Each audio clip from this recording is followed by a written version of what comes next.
El Partido Socialista sigue enfrentándose desde hace semanas a su particular Me Too tras conocerse varios casos de acoso sexual en el seno de la formación. Estos días se ha hablado mucho de los protocolos de acoso sexual y por razón de sexo que existen y nos queremos detener precisamente en ese asunto hoy en el Espacio de Igualdad. Cada martes nos trae nuestra compañera delegada de Igualdad, Noemí Galván. Buenos días. Buenos días, Isaac. Precisamente hoy queremos hacer divulgación de esas herramientas, de estos protocolos existentes y para ello nos acompaña Gemma Fabregat. Ella es catedrática de Derecho del Trabajo y la Seguridad Social en la Universidad de Valencia y se da la circunstancia además de que es la autora de los protocolos que pusieron en marcha en su momento el Instituto de las Mujeres y el Ministerio de Igualdad. ¿Qué tal, Gemma? Muy buenos días. Buenos días, ¿qué tal? Encantada de saludarla. Le pregunto lo primero una valoración por lo que está sucediendo. Hay más casos, pero también parece que hay una mayor conciencia a la hora de que las mujeres den el paso de denunciar esta violencia sexual que se comete, pues como veíamos en la pieza anterior, en este caso en los entornos laborales. Sí, efectivamente. Buenos días.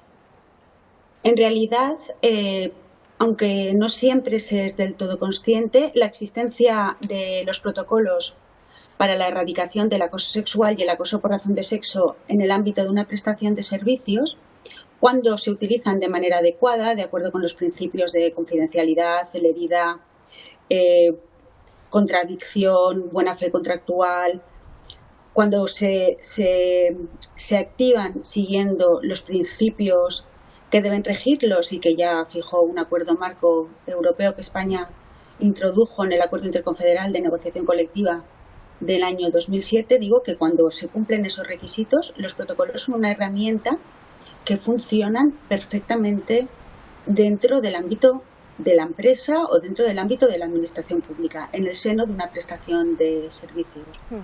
Si me permite, sí. Yo lo que quiero matizar, que creo que no queda normalmente lo suficientemente claro, es que no todo acoso o acoso sexual es constitutivo de delito. Y precisamente los protocolos dentro del ámbito de la prestación de servicio lo que hacen es prevenir, gestionar y resolver esas situaciones contrarias a la integridad moral de las personas trabajadoras, contrarias a su sexualidad y además constitutivas de discriminación. Lo que permiten es prevenirlo, gestionarlo y resolverlo, con independencia de que si la conducta entra en el tipo penal, el responsable de gestionar el protocolo o la empresa, dependiendo de si el que gestiona el protocolo es o no la empresa o es un ente externo, o ambos, deben dar traslado al Ministerio Fiscal cuando entiendan que hay indicios de la concurrencia de un tipo delictivo. Pero a veces... Sí, eso justo le quería preguntar, Gemma, porque no siempre sucede así, pero sí es verdad que existe esa obligación legal por parte de las empresas y, de hecho, los protocolos son obligatorios. En el caso de un partido político, por ejemplo, como estos casos más recientes que nos ocupan, ¿desde cuándo es obligatorio para los partidos políticos?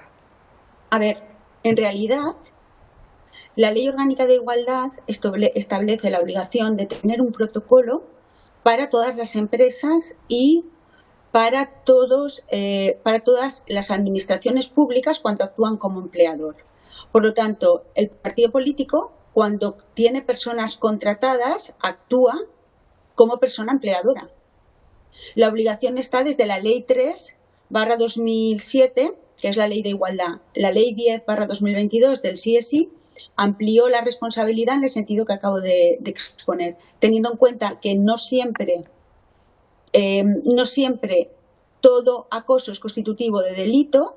Si no es constitutivo de delito porque no entra en la definición del tipo, se resuelve en el seno del ámbito de prestación de servicio, y si además fuese constitutivo de delito, se le da traslado al Ministerio Fiscal para ver si abre diligencias.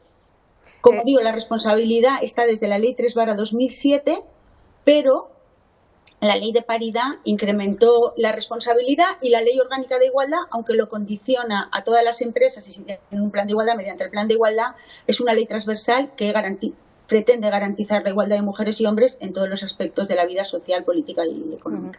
Gemma, quería preguntarle por otra cuestión vinculada. La violencia sexual es una de las menos denunciadas por una cuestión de que normalmente se revictimiza a las mujeres que la sufren. ¿Está pasando que también muchas mujeres les cuesta acudir a esos mecanismos, a esos protocolos dentro de las empresas, o tienen que ser a veces las empresas de manera proactiva quienes las activan?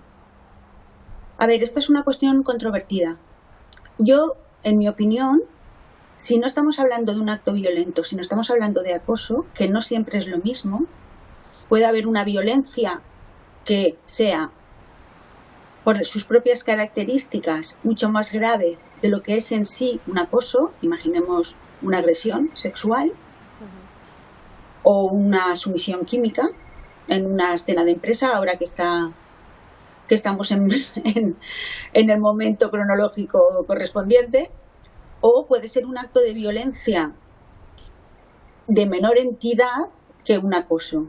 Digamos que el concepto violencia, que es a lo que se refiere el convenio 190 de la OIT, el concepto de violencia es más amplio que el concepto de acoso. El acoso sexual está definido en la Ley Orgánica de Igualdad, sin perjuicio, insisto, de la definición penal en la que no voy a entrar. Por lo tanto, si es difícil que las mujeres víctimas de acoso sexual denuncien, bueno, es complejo por todo lo que supone un acto de acoso sexual, ya no digamos de violencia sexual de mayor intensidad. Pero en relación a lo que ocurría antes de la existencia de protocolos y la realidad de nuestras empresas y nuestras administraciones públicas hoy, yo creo que debemos ser muy optimistas.